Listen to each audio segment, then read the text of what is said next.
Hope everybody's doing all right. So today's video is going to be on stocks. Basically, all you have to know if you're starting out, if you're a beginner stuff.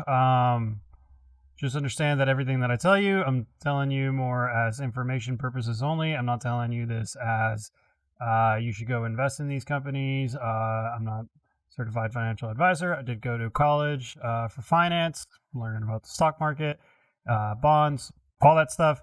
But I am not a certified financial advisor. So any companies that I may mention in this video are for information purposes only. I am not affiliated with them. I'm not telling you to go buy stock in them. I'm just stating them information. All right. Just wanted to state that out there. Let's go ahead and get started. All right. So what is a stock? We hear about it all the time, but do we really know what it is? You'll hear about definitions like it's a piece of a company that you own. But what does that really mean? Let's take this very slowly and simple at the very beginning. No legal mumbo jumbo, just very basic. Say your friend owns a bakery and they need money to open up new locations to expand. He or she then goes to the investment bank to start the process. Well, they decide that they want to put 30% of their company into shares or stock. It's the same thing. It's just two different words for the same thing. The investment bank values your friend's company at about $1 million. We will use a pie in this example as like the ownership for it. 70% of their company is still owned by your friend. The 30% of the company is then offered on a publicly traded market. Your friend is planning on raising around $300,000. The investment bank then decides that they are going to split the 30% or that $300,000 into 30,000 pieces to the public at $10 a share. This is what people usually call an IPO, initial public offering. Let's just consider this like taking the piece of the pie to the farmer's market, where anybody that is there can purchase parts of that pie for about $10. Why would anybody want to purchase that crumb though? Multiple reasons, but here are the basics: dividend payments and appreciation. Let's start with the first one, dividend payments. Let's say your friend was able to open up a few more locations and started making a ton of money from all the different locations.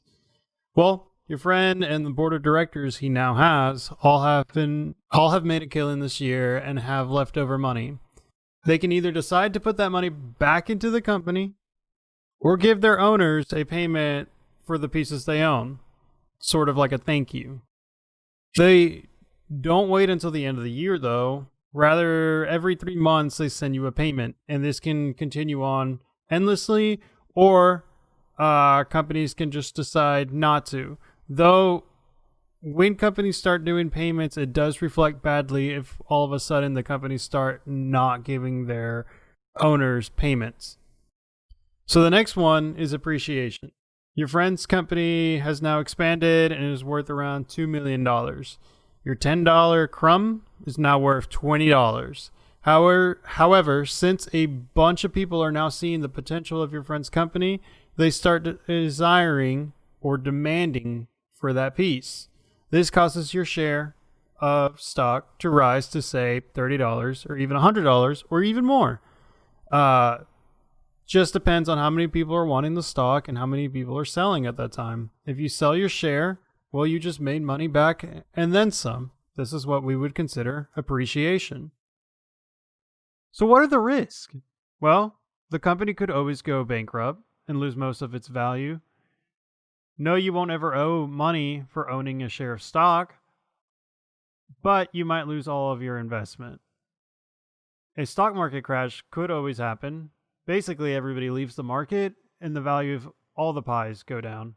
This happened in 2008, back in the 1920s, and we kind of had a drop in 2020 because of the pandemic.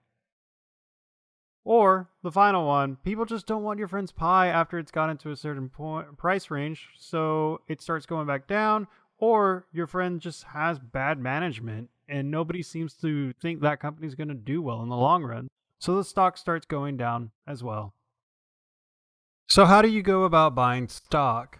Well, these markets are typically reached through brokers. Consider these your cashiers that handle the transaction for that pie crumb. Well, in the real world, that you would be looking at Robinhood, E-Trade, Fidelity, Charles Schwab, etc. All you have to do typically nowadays, you just go to their website, you sign up for a trading account, and you put some money into it, usually by transferring it from your bank over into the app or website, just depending on what you use. All right, so I hope this video helped you. I know that we didn't really technically talk about like any companies.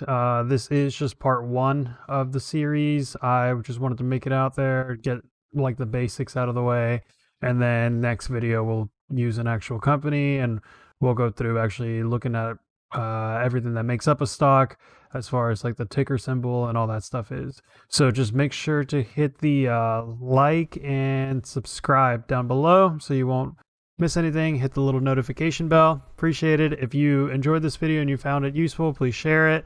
And thank you so much.